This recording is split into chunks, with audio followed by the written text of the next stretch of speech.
Picture this, it's 1968, deep in the forests of southeastern Nigeria. The sound of distant artillery echoes through the humid air. But moving silently through the undergrowth isn't a human soldier, it's a German shepherd, carrying crucial intelligence that could change the course of a battle. This is the untold story of how man's best friend became war's secret weapon during one of Africa's most devastating conflicts, from 1967 to 1970, the Nigerian Civil War, known to the breakaway region as the Biafra War, tore through West Africa. Over 3 million people died, most from starvation. We remember the human cost, the politics, the international interventions. But there's one story that's been buried in the archives of military history: the strategic use of dogs by both Nigerian federal forces and Biafran rebels. Unlike World War II's famous war dogs or Vietnam scout dogs, the canines of the Biafra War operated in the shadows. No medals, no recognition, no Hollywood movies. Yet these four-legged soldiers played roles that human intelligence networks couldn't fulfill. The story begins in 1967, when Lieutenant Colonel Yakubu Gowon's federal forces realized they faced a unique challenge. The Igbo-dominated Republic of Biafra, led by Colonel Ojukwu, controlled dense rainforest terrain that neutralized Nigeria's conventional military advantages. Traditional reconnaissance was nearly impossible. Roads were few, visibility was limited, and Biafran fighters knew every path and hiding spot. Enter an unlikely solution: local hunting dogs and imported military canines. Dr. Michael Harrison, a British veterinarian who worked with federal forces, later wrote, "The Nigerian military command was desperate. Satellite intelligence didn't exist. Radio communications were unreliable in the jungle. But dogs could go where no human scout dared venture." The federal forces' canine program started small. Local hunters from the Middle Belt region brought their tracking dogs, mixed breeds adapted to tropical conditions. These weren't your typical military working dogs. They were lean, heat-resistant animals that could navigate swampland and dense forest for hours without exhaustion, but it was the Biafrans who were truly innovative. Cut off from international military support and facing a much larger enemy, they turned desperation into ingenuity. Colonel Emmanuel Ifejuna, before his execution for an alleged coup attempt, had initiated what Biafran archives would later call Operation Silent Pause. Here's where the story gets remarkable. Biafran forces trained dogs not just for reconnaissance, but for covert communication. Using a relay system, messages could be carried between isolated units faster and more securely than radio transmissions that Nigerian forces could intercept. The process was ingenious. A dog would be released from point A with a small waterproof container attached to its collar.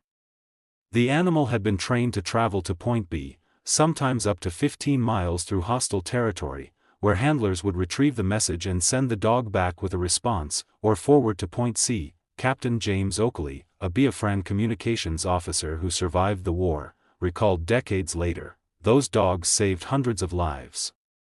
Nigerian patrols would search every human, every vehicle. But a dog running through the forest? They barely noticed. Our intelligence network ran on 4 legs and wagging tails, but the dogs served another, darker purpose: psychological warfare.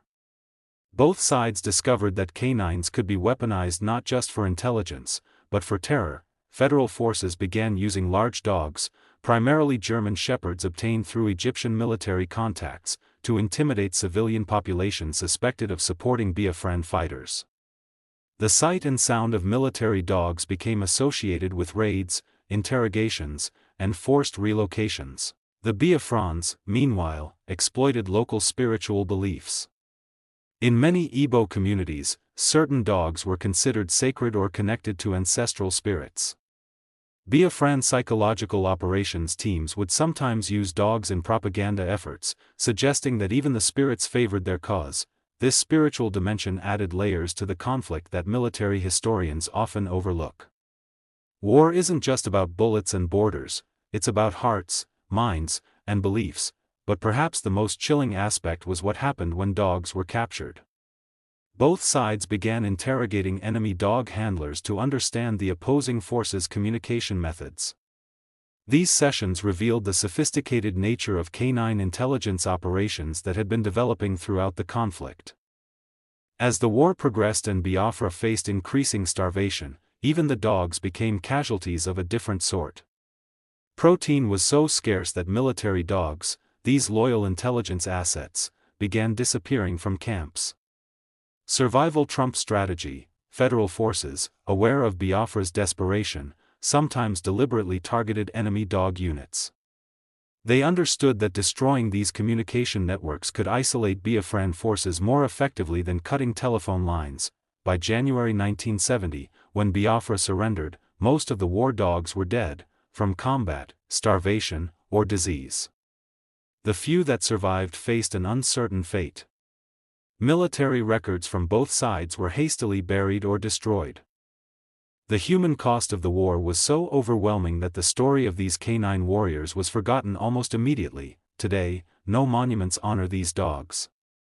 No military museums display their stories. But in the villages of southeastern Nigeria, elderly people still remember the German shepherds that carried secret messages, the local hunting dogs that guided federal patrols, and the strange days when the fate of nations sometimes rested on the loyalty of animals who understood nothing of politics, but everything about duty. The Nigerian Civil War ended 55 years ago, but its lessons about innovation, desperation, and the unexpected ways that conflicts evolve remain relevant.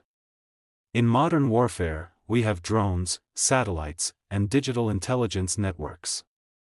But sometimes, the most sophisticated technology can't replace the simple reliability of a well-trained dog carrying a message through hostile territory. The secret canine warriors of Biafra remind us that in war, every ally matters, even those who serve without understanding why.